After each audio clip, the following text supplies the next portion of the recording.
Bukky Jesse ti sọ̀rọ̀ ó náwọn ọba Nàìjíríà ò jẹ́ nǹkan kan. Kí ló fa ọ̀rọ̀ yìí? Kí la bá débẹ̀? Ẹ bá mi wo fídíò yìí, kẹ́ máa bá mi like, kẹ́ máa share, kẹ́ dẹ̀ máa comment. Ẹ jọ̀ọ́ ẹ̀yin tí ẹ báyìí tí subscribe, ẹ bá mi subscribe sí channel yìí, ẹ kàn tẹ subscribe button yín, kò ná yín lówó, kò ná yín ní extra data. Bẹ́ẹ̀ ṣe wá ń subscribe, tẹ́ ń like, tẹ́ ń share, tẹ́ ń comment. Nǹkan rẹ̀ lẹ máa fi ọwọ́ tẹ fi ń comment yẹn ṣe o, lágbára Ọlọ́run. Thank you. Kó wá ṣẹlẹ̀, àní mo dẹ̀ máa drive lọ láti last weekend. Màá kọ́ máa bẹ̀rẹ̀ sí ní kọrin, màá máa dúpẹ́ fọ́lọ́run, màá máa gbàdúrà, you know. Olórí Láàfin. Èmi ò like àwọn ọba yẹn o, àwọn ọba tí ò jẹ́ nǹkan kan, àwọn ọba àwọn politician, àwọn ọba yàmá káàkiri Nàìjíríà. Olórí òfowó, olórí tó jẹ́ pé wọ́n lè máa fowó tọ́jú ara ẹ̀. Èmi ò fọ́ lórí ẹjọ́ nítorí Ọlọ́run o, ẹ má fọ́ lórí sọ̀rọ̀ mi o. Ọba, àgàgà àwọn ọba Yorùbá yẹn. Àwọn ni the most useless ọba nílẹ̀ Yorùbá. Ọba Igbo sì fẹ́ bẹ́tà. Ọba ilẹ̀ Haúsá ọba ni. Ṣùgbọ́n àwọn ọba ilẹ̀ Yorùbá ẹ má tagi mi mọ́ wọn rárá. Àwọn ló useless jù. Ìwọ ló máa tọ́jú wọn. Ìwọ ló máa náwó ẹ̀ fún wọn. Ẹ má tagi mi mọ́ bá o. Ilé sọ mí jùjòyè lọ. Má tagi mi mọ́ bá sọnù kankan. Ilé sọ mí jùjòyè lọ.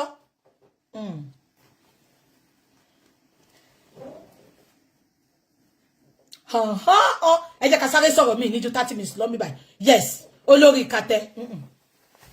Ìyálóde of Ìkàtẹ́ land ni. Ìyálóde of Ìkàtẹ́ land. Mo ṣe olórí Ìkàtẹ́ báwo. Elégùṣì ò máa lówó mi lọ́wọ́. Ọba ta gbogbo ilẹ̀ òòṣà. Kò ṣe bí Elégùṣì. Ó kéré sí nọ́mbà. Àní bẹ́bá ẹni bá tag mi mọ́ bá máa block yín ni. I'll block you off. Ẹ jẹ́ ká sáré sọ̀rọ̀. I saw a chat yesterday. Yeah. Please, can you confirm? I've not been online since. Ẹ jọ̀ọ́ bá mi confirm. Ṣé àwọn shower Ratel, ṣó jáde lẹ́ni lọ, ṣó lọ clean. To all Ratel that come out in numbers to clean today, God bless you all. God bless you all. To our Ratel King, VDM, God bless you. We love you. VDM, we love you. I will start my own in Manchester. VDM, I want to specifically invite you publicly to come and visit us in UK, either in London, in Manchester. VDM, I'm going to get in touch with you. We want to host you. And it's all over to gbàdúrà yàn say, you'll be blushing. Wàá bá rìn bẹ́ntẹ́ bẹ́ndùn ni. Ẹgbẹ́ ọdún mi olórí burúkú èèyàn ni mo fẹ́ kí. Àwọn báwo. If it not be na more mercy. Ẹnìkan ní kí n kọrin, mo ti ń kọrin o. Àánú ṣáà ni mo rí gbà. Ó ti ṣe o, bàbá ti ṣe o. Ohun tó ń bà mí lẹ́rù, bàbá ti ṣe o. Ìyẹn kọ́ la fẹ́ sọ lọ́sàn-án. Ẹ bá mi táàgì Tóyìn Àìmàkò. Ẹ bá mi táàgì Fúnkẹ́ Akíndé. Ẹ bá mi táàgì gbogbo àwọn oníṣẹ́ta yìí. I made a video yesterday on Facebook. I didn't because I was driving, so I couldn't share it on all my platforms. It is concerning and it is something we have to talk about. Am I communicating? Toyin Àìmàkò came out yesterday. They said she made a video. I did not watch that video, but I saw the update about her video on one of the bloggers on Facebook. She said, and I quote, "Wọ́n ló sọ pé táwọn bá dé theater ṣé ń gbọ́ mi. Wọ́n ló sọ pé ẹ má gbọ́ o. Wọ́n ní Toyin Àìmàkò sọ pé tó bá dé cinema. Ó ní wọ́n máa sọ pé kó máa wo film òun, kó máa wo film Fúnkẹ́ Akíndélé. Sorry, kò dárúkọ Fúnkẹ́ Akíndélé. Ó ní wọ́n máa sọ pé kó máa wo film particular person. Kò dárúkọ bó ṣe quote ẹ̀yẹn. Particular person. Ṣé ń gbọ́ mi? Ó wá ké síta lánàá. Ó ní wọ́n ṣe bẹ́ẹ̀ fóun ní last year. Mo wá rí update yẹn. Ṣó ti rí ìwọ tó ń wò mí lẹ́ni. 2026 tá ń lọ yìí. Tó bá ti stupid ní 2025. Má gbé stupidity ẹ wọ 2026. Sherry, many of these your yeye British. Many of these your favorites. They work on your emotions. They work on your gullibility. Am I communicating? Wọ́n ti rí pé táwọn bá sáré wá sí social media. Táwọn bá wá sunkún àbí táwọn bá wá parọ́ mọ́yàn wọ́n ti mọ̀ pé ẹni tó bá kọ́kọ́ bọ́ta lórí social media láti complain you all listen to them ẹ máa sáré judge ẹ máa sáré put tent yín sẹ́gbẹ̀ẹ́ ẹni yẹn am I communicating Tóyìn Ìbàkù ẹ má gbàgbé pé the same tactics ni Tóyìn lò ní last year ṣé rántí Tóyìn lò the same tactics ní last year mi rántí film tó gbé jáde tí Fúnkẹ́ náà gbé film yẹn jáde kò dárúkọ Fúnkẹ́ o but bó ṣe address chat yẹn ẹ mọ̀ pé Fúnkẹ́ ló ń bá wí ṣó yé yín ẹ mọ̀ pé Fúnkẹ́ ló ń bá wí ó wá sọ nínú chat yẹn pé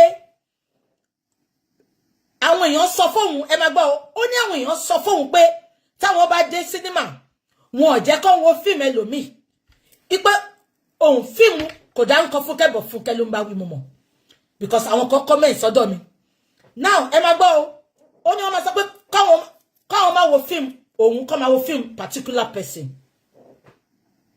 ṣó ti yín kò dárúkọ ẹ má gbàgbé pé ààrẹ evidence another thing tí bá sọ fún yín 2026 stand lọ yìí anything anybody come online to tell you please ask for evidence Tóyìn sọ pé àwọn kan send message sóhun wọ́n pé òun wọ́n sọ fóun ó dẹ̀ ti sọ pé àwọn cinema yẹn sọ fóun èmi wá challenge Tóyìn lánàá mo ní Tóyìn tó bá yẹ pé lóòótọ́ ló ń sọ tó make it up just for pity party game just for you know emotional blackmail to make your fans to go and watch you we need proofs don't cover such cinemas if we can see proof wípé àwọn cinemas kan ní Naija wọ́n boycott film àwọn kan èmi gangan I don't want to care if Tóyìn is not I'm not a fan of Tóyìn or anybody tó bá wọ̀ bẹ́ẹ̀ èmi gangan máa bá wọn call such cinemas out because ìwà burúkú nìyẹn am I communicating but tí Tóyìn ò bá ti lè fún wa ní evidence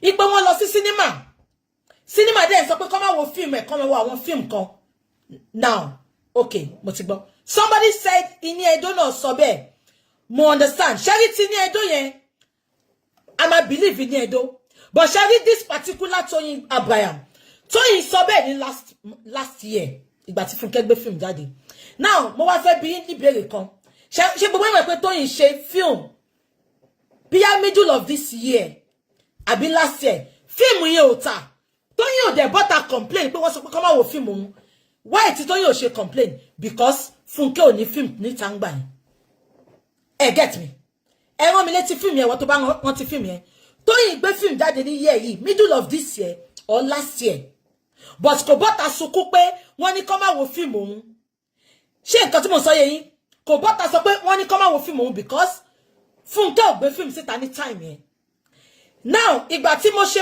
update Ìyálóde God bless you ṣé wọ́n ti pé gbé film Ìyálóde síta film yẹn ò débì kankan but Tóyìn ò bọ́ta sọ pé wọ́n ní kó má wo film òun simply because Fúnkẹ́ ò ní film ń ta ń gbà yẹn now àwọn kan sọ pé Ini Edo náà sọ bẹ́ẹ̀ ṣé mo nǹkan tí mi ò fi ní support Tóyìn because tactics Tóyìn nìyẹn tó bá ti gbé film síta Tóyìn máa sọ pé wọ́n ní kó má wo film òun wọ́n ní kó má wo film particular person ṣé nǹkan tí mo sọ yẹn yín Tóyìn ò ṣe complain sẹ́ wípé fíìmù Ìyálóde ò tà àbí wọ́n ní kó má wo fíìmù Ìyálóde just because there was no competition just because Tóyìn Fúnkẹ́ kò gbé fíìmù jáde now ṣé mo pé ó ṣe show lánàá for the emotional blackmail ṣé kí n shock yín àárọ̀ yìí sìn ó ti ṣe show ó ti update ó ní wọ́n ti lọ wo fíìmù òun it is a tactics tí wọ́n bá ti wá sọ nǹkan fún yín lórí social media tó wọ́n bá ti fún yín ní evidence please ignore them ṣé nǹkan tí mo sọ yẹn ó ti bọ́ta láàárọ̀ yìí sìn ó náwọn èèyàn ti turn up now ṣé kí wọ́n shock yín even film àwọn èèyàn comment sọ́dọ̀ mi lánàá pé even film Fúnkẹ́ gan wọ́n sọ pé káwọn má wò ẹ gbọ́ mi ṣá but did you see Fúnkẹ́ coming out to talk no Tóyìn is used to coming out to cry crocodile tears tẹ́bẹ̀ ṣe tí mo máa sọ kíní kan fún yín ọmọ girl yìí Ruth Kadiri ẹ lè rí Ruth kó gbé film sí cinema orí YouTube ní gbogbo film tí Ruth Kadiri gbé tẹ́ bá mọ̀ the highest paid YouTuber nínú Nollywood theatre Ruth Kadiri ni. Ruth ò gbé film lọ sí cinema.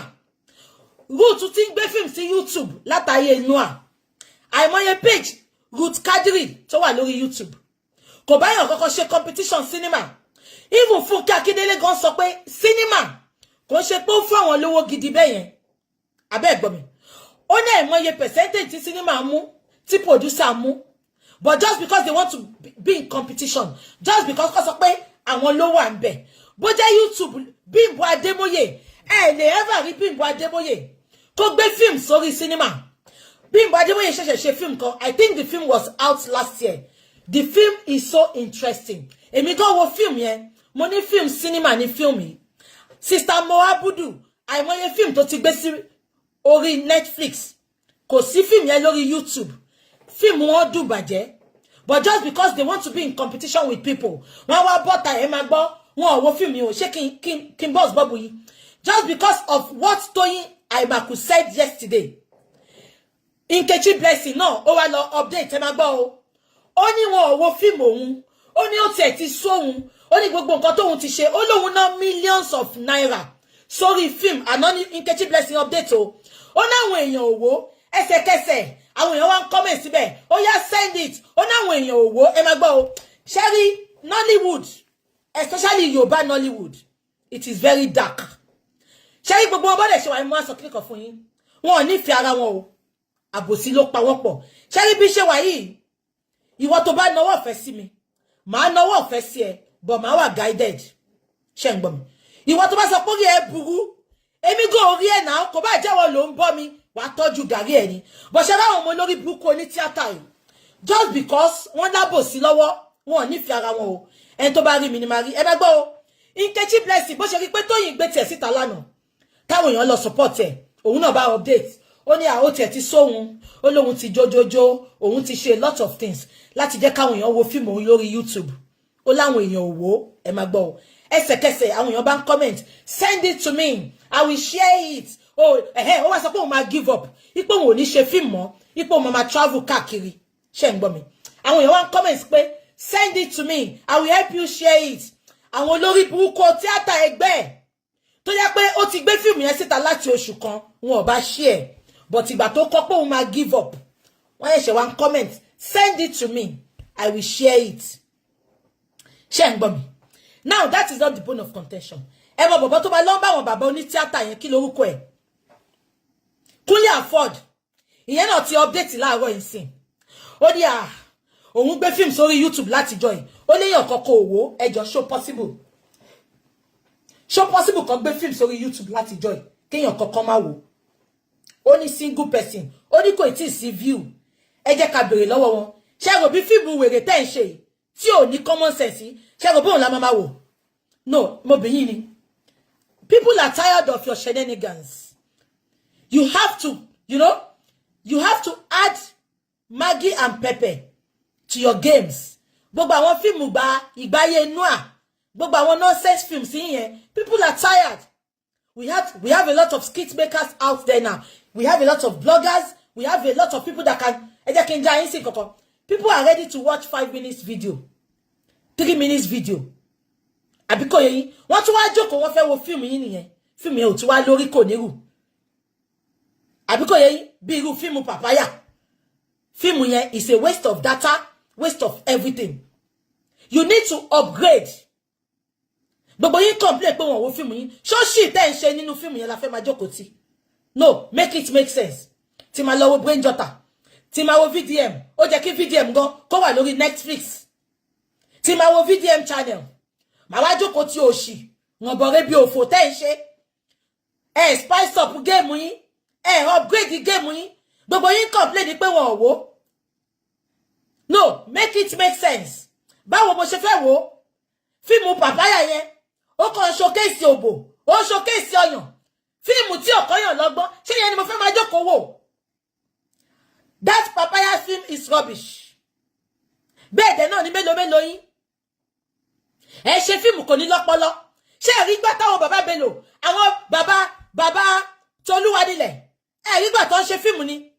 ṣé rí wa ká má wo fíìmù wọn ẹ wá ń sunkún ẹ máa sunkún kú ni gbogbo yín tẹ́ bá ti rí wọn tó ti wá sunkún lórí social media is a game Kúnlé Afọ́dù náà ti bọ́ta láàárọ̀ ìbáyìí ó ga o ta lòun ṣẹ̀ wọn ò wo fíìmù òun orí yìí burú àwọn ọmọ ọlọ́mọ tó wo fíìmù yìí tán ra data kátẹ́ gbọ́ pàwà unlimited data la ní abroad àwọn ọmọ ọlọ́mọ tó wo fíìmù yìí tán ní data èwo ni ilẹ̀ fún wọn lówó èwo ni ilẹ̀ bá wọn wáṣẹ́ abẹ́ ṣe give away fún wọn ẹ̀yin olórí burúkú àfi tẹ́ bá sunkún tẹ́ bá nídìí wọn kán wá wo fíìmù yìí kán wá lọ sí sinimá Fúnkẹ́ tó dẹ̀ ń wo fíìmù ẹ̀ rí gbogbo owó tí Fúnkẹ́ ná sí fíìmù ni mind you Fúnkẹ́ I used to like her but ó ti ń gbọ́wọ́ kọ́wọ́ ń sìn so she's not my favourite again but ìyẹn sọ pé ká má sòtọ̀rọ̀ go and spend money on PR wọ́n ń pè nǹkan kan ní PR nǹkan tó jẹ́ kó wo fíìmù Fúnkẹ́ nìyẹn kò ṣe gbogbo fíìmù Fúnkẹ́ Akíndélé ló dùn but Fúnkẹ́ tó máa sọ pé ta ló náwó sí PR jù Fúnkẹ́ Akíndélé ni ẹ̀yin ò fẹ́ náwó ṣùgbọ́n fẹ́ yẹ ká wo fíìmù orí yín burú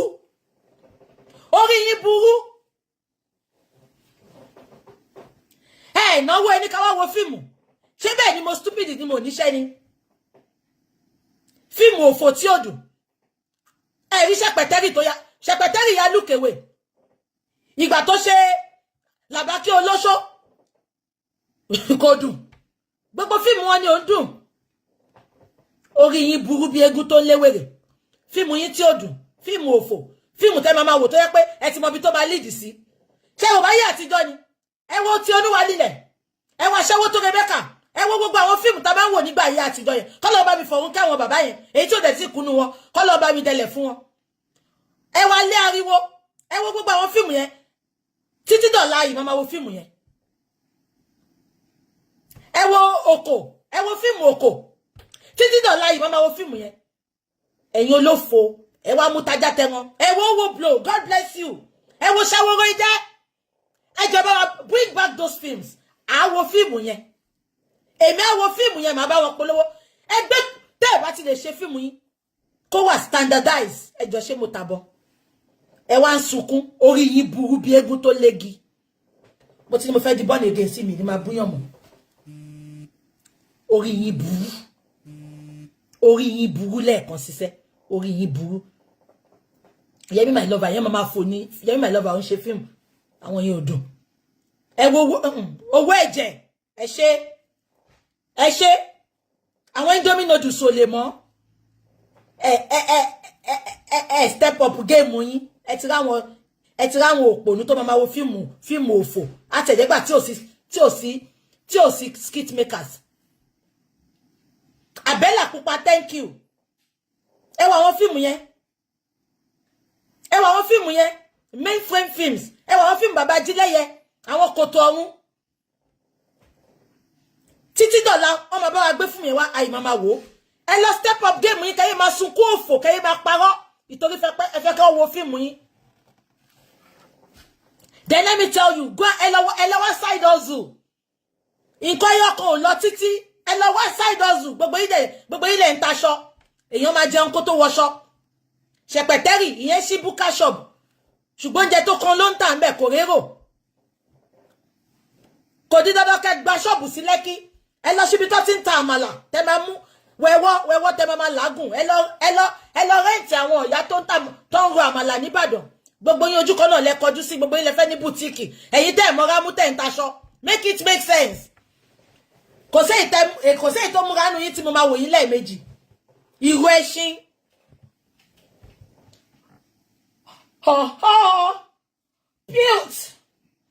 built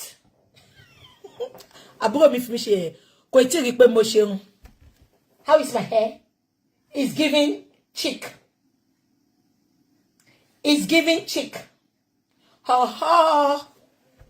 abẹ́ ẹ̀gbọ́n mi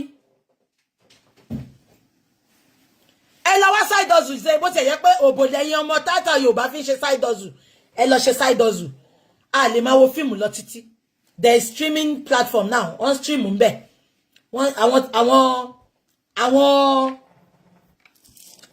àwọn content creators wọ́n ti pọ̀ oúnjẹ àṣírí ńlá God bless you àwọn tó ń dáná ti pọ̀ I rather watch ẹni tó ń ṣe oúnjẹ ju kí ni mo fẹ́ wo fíìmù tí ò kọ́yàn lọ́gbọ́n then let me tell you àwọn fíìmù tẹ́ máa ṣe ń sìn ẹ jẹ́ kó máa wà realistic. ẹ wá ní ẹgbẹ́ òkú ń jẹun òkú wọṣọ àwọn nǹkan tí ò ní meaning. Ó bá 100 million sórí fíìmù ẹ tí fíìmù ò bá make sense àníwò ó bá wá sunkún bí ẹ kàn máa sun kúkú ni. Ẹ̀yin tẹ́ ń wò mí ẹ má yẹ kàn lo emotional blackmail láti fi make in lọ wo fíìmù tẹ́ máa waste data. Ẹ wo afford náà sí òun náà. Thank you loads of rubbish on YouTube, rubbish films. Ó pè mí kí n wo fíìmù àwọn ọmọ Igbo yẹn tó jẹ́ English ones. Fíìmù wọn máa make sense. Bóore pọ̀, thank you. Àìmọye fíìmù ẹ máa ṣe fíìmù òfò tó yẹ pé ẹ fẹ́ advertise ara yín fáwọn tó ń jẹṣẹ́ yín àwọn MC Olúọmọ.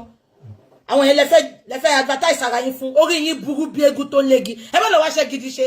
Ẹ má lọ wá ṣe gidi ṣe. Wo ayé ń lọ àtọ̀ AI lọ tí wọ́n máa fi ṣe fíìmù sí. Ẹ ní réènì mọ́. Ẹ máa sunkún òfò. Wọ́n wo fíìmù àtẹ̀lé fíìmù tó dùn. Ẹ rí ilẹ̀kùn méje ni. Fíìmù Fẹ́mi Adébáyọ̀. Ṣé kò tà? Ọdúnladé Adékọ́lá ìgbà tó gbé fíìmù síta fíìmù òdùn kò tà. Àwọn fíìmù tí ò ní meaning ẹ wọ́n sunkún òfò. Ó bá jẹ́ best àwọn èèyàn wọ́n ní wo jẹ́ tètè sọ fún ẹ. Ṣèpẹ̀tẹ́rì tẹ́ ń gbé kiri pé best yín tẹ́ celebrate kiri. Ṣé ó wá celebrate mílíọ̀nù ẹ̀ tó méèkè lórí fíìmù. Because wọ́n ní tún ẹ wo nǹkan tó ṣẹlẹ̀ ní last week. Burna Boy dey enter my eye. Burna Boy Aunty Bose mommy Burna Boy. Kò béwu dé o. Mo lè ju Burna Boy lọ ká jẹ máa jẹ ṣe ara wa. Burna Boy dey enter my eye. Ẹ bá mi sọ fún. Òun àti Don Jazzy ló enter eye mi. Nínú gbogbo wọn. Òun àti Don Jazzy àwọn ló enter eye mi. Burna Boy dey enter my eye. Don Jazzy dey enter my eye. Ẹ wo fíìmù. Ẹ wo wọ́n ti jẹ́ ìgbàgbọ́ nǹkan tí mo fẹ́ sọ.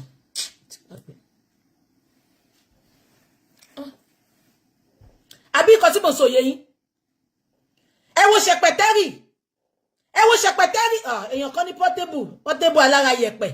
Ó wẹ̀ kò wẹ̀ ara ẹ̀ máa pàkúta ni. Ṣé ń gbọ́ mi? Ẹ wo VDM. Ìgbà tó lọ sí show Burna Boy. Ní wiki Burna Boy ṣe show VDM ó wá lọ síbẹ̀. Even VDM was shocked. Ìgbà tó rí the amount of love that people showed him live. Forget social media. Social media love is not love. Ẹ wo Ṣèpẹ̀tẹ́rì gbé fíìmù jáde. Làbákẹ́ Olóṣó ṣọ́rẹ́ ni wò kò rẹ́ ni wò tó bá yẹ pé bá ṣe ní ó láìkí ẹ̀ tó ni. Ó jẹ́ kí fíìmù ẹ wọ bílíọ̀nù ju fíìmù Fúnkẹ́ lọ. But let me shock you this afternoon.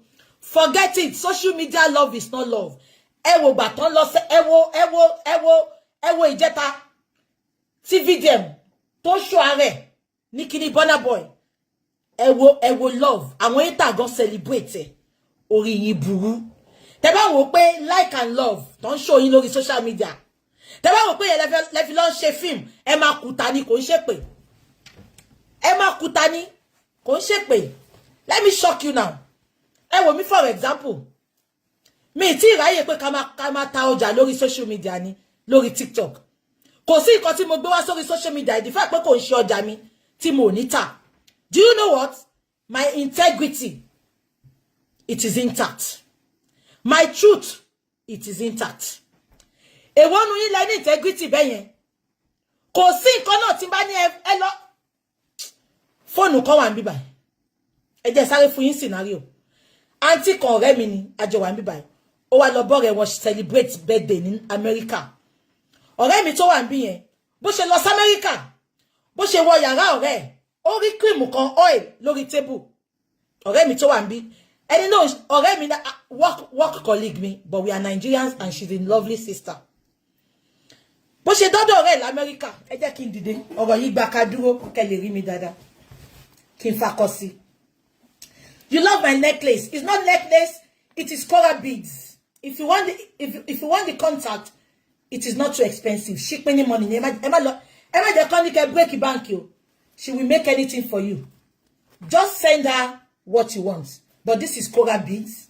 ṣípínní money ni ẹ wá inbox mi lórí Instagram gbogbo nǹkan tẹ́ bá rí lára mi tó bá fẹ́ máa fẹ́ number ṣé nǹkan tí mo sọ yé yín bí ọ̀rẹ́ mi yẹn ṣe dọ́dọ̀ ọ̀rẹ́ tó lọ bá celebrate l'Amẹ́ríkà ó ní bó voice note yẹn wà mí báyìí máa play fún yín tí n bá tún jáde I might be coming out on Monday ó ní bó ń ṣe wọ yàrá ọ̀rẹ́ òun yẹn òun wá rí oil yẹn lórí table ó ní àyíbó ló ti rí oil yìí ó ní àti Bukky ni àti Bukky ló ní ká lọ rà ó ní Bukky wo ó ní ọmọ Bukky Jesse ni ó ní ọmọ Bukky Jesse ni Bukky Jesse I don't want to talk you need to listen to the voice notes ẹsẹ̀kẹsẹ̀ ọ̀rẹ́ mi tó lọ láti bí ìbá yẹn ó bá ní Bukky Jesse she's my colleague at work we've worked together before I know her ní àǹtí tó wà ní Amẹ́ríkà ni èèyàn ló mọ̀ ó ti mèèyàn ọ̀rẹ́ mi jẹ́ kí n fi voice note sílẹ̀ fún ọ.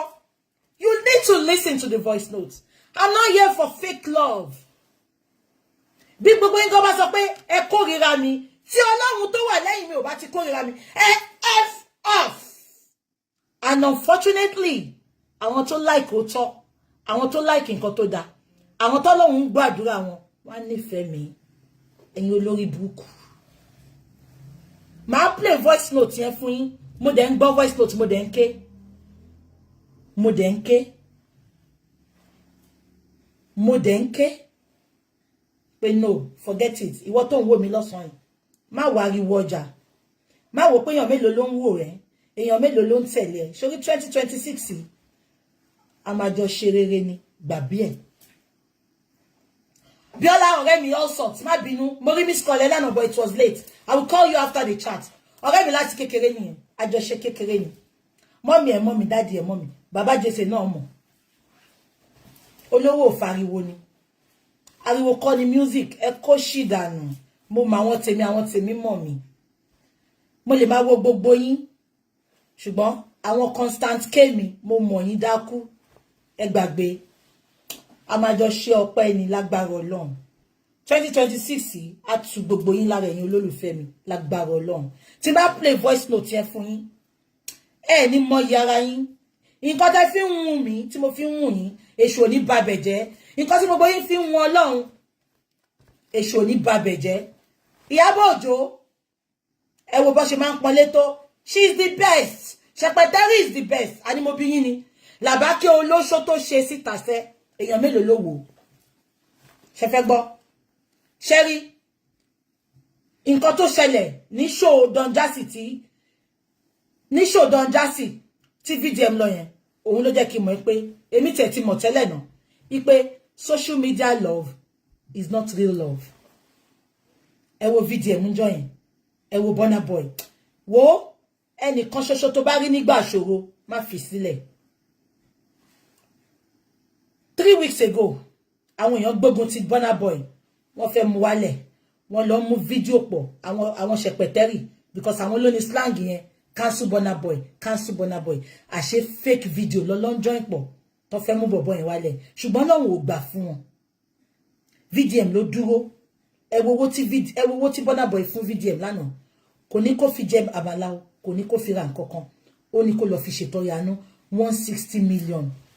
Can your favorite do it? Àwọn òtẹ̀lé olóṣì èèyàn àtẹ̀lé noise maker àwọn èèyàn gidi no be show I know they follow show again àwọn tá máa rí reality kò sáwọn tó máa ní ẹ lọ pín owó kan fún charity kan tá ní rí akọ̀ǹgbọ́ charity ní ààrẹ evidence anything tó bá ṣe lórí social media nsìn NF evidence no be show 160 million can your èèyàn ká of Zimbabwe Tanzania gan mo pé Burna Boy tí ń ta Ṣẹpẹtẹrí wàá máa kábàámọ̀ nípò bá gbé súnmọ́ Burna Boy lórí ibú ṣé ń gbọ́ mi ẹ lọ máa wo fíìmù Kòtò Ọ̀run èyí tẹ́ máa fi wo olórí ibú fíìmù wọn yẹn ẹ máa sun kúkú ni bẹ́ẹ̀ bá ṣe ń sunkún bá ṣe máa bọ́ta tí fíìmù yín bá dùn bàbá yín polówó ẹ̀ àti Tóyìn Àmàkù àti Ṣẹpẹtẹrí o èmi ò lọ́tàá òótọ́ ọ̀rọ̀ lèmi máa sọ wípé mo sọ̀rọ̀ Ṣẹpẹtẹrí lẹ́ni tó bá ṣe dáadáa lọ́la máa pọ́nlé tí fíìmù wọn bá dùn máa wá sọ pé ó dùn ṣùgbọ́n lọ́wọ́lọ́wọ́ yìí o kò sí èyí tó dùn ní àwọn fíìmù wọn àbí kò yé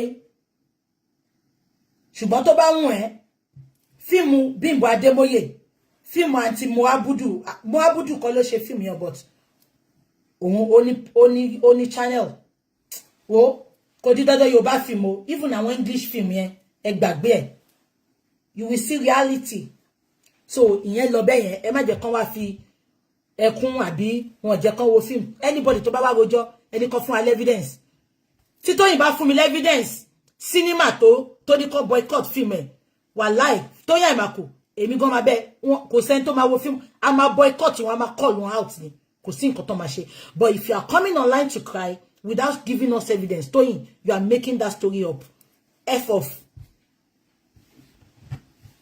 kí ni mo tún fẹ́ sọ Harrison how market sori pé VDM ló ń gbówó ńláńlá fún Harrison if you have been honest Harrison wọ́n wá bọ́ta o update onílágbègbà tí wọ́n ti já àwọn kan sọ fún ẹ pé gbà tó wà nù túbú ó sọ pọ́n ní wọ́n ní kidnapping pọ̀ sí orí ẹ̀ burú Harrison ó ṣẹ̀kẹ́ bí ìgbà tó kọ́ sálà fẹ́kẹ́ ègbére sórí VDM Ọlọ́run ń gbà fún kiri ni Ọlọ́run ń gbà fún kiri ni bẹ́ẹ̀mi kan bá jẹ́ first lady lọ́la first lady of America or first lady of any good country VDM will be in my cabinet as a finance minister. Kí Harrison dàbí ìgbà tán kásálà síbẹ̀ kí la tún fẹ́ sọ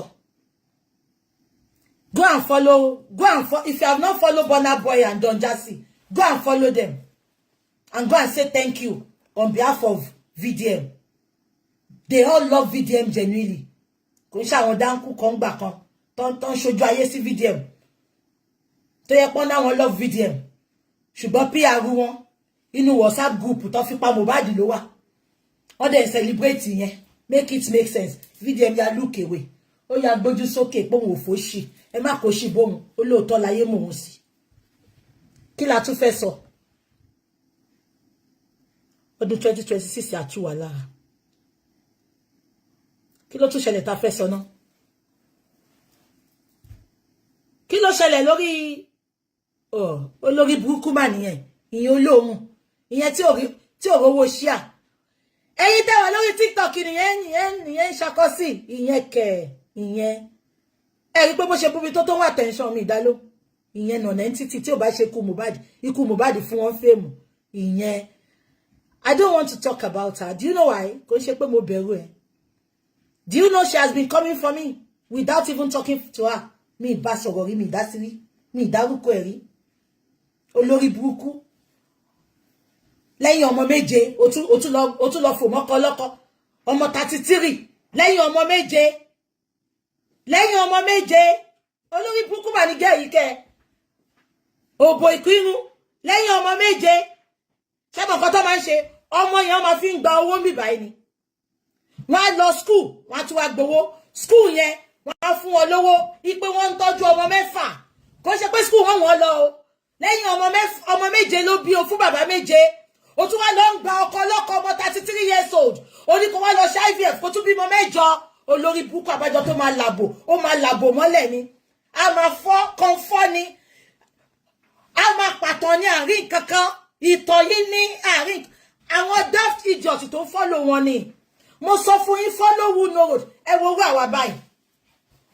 Kò sí nǹkan tá bá fẹ́ parọ́ fún yín ṣe. Òótọ́ là wá gbé dání, òótọ́ la máa sọ. Tó bá wọn kò nífẹ̀ẹ́ mi. Àwọn ò wá parọ́ fún yín kẹ́ fi lè buy love. Àṣàlá bímọ kẹ̀. Ta ló sọ pé Àṣàlá bímọ? Ẹ má máa jẹ́ kán tàn yín náà. Àṣàlá bímọ. Kò bímọ, ẹ má divert mi. Ẹ yẹ kí n sáré sọ olórí burúkú mà ní àǹtí yẹn tiẹ̀. Irọ́ pàákú bí àtún fún lówó. Àti yẹn àǹtí yẹn lè parọ́ jù tó bá kí yín ẹ káàárọ̀ ẹ wò ta.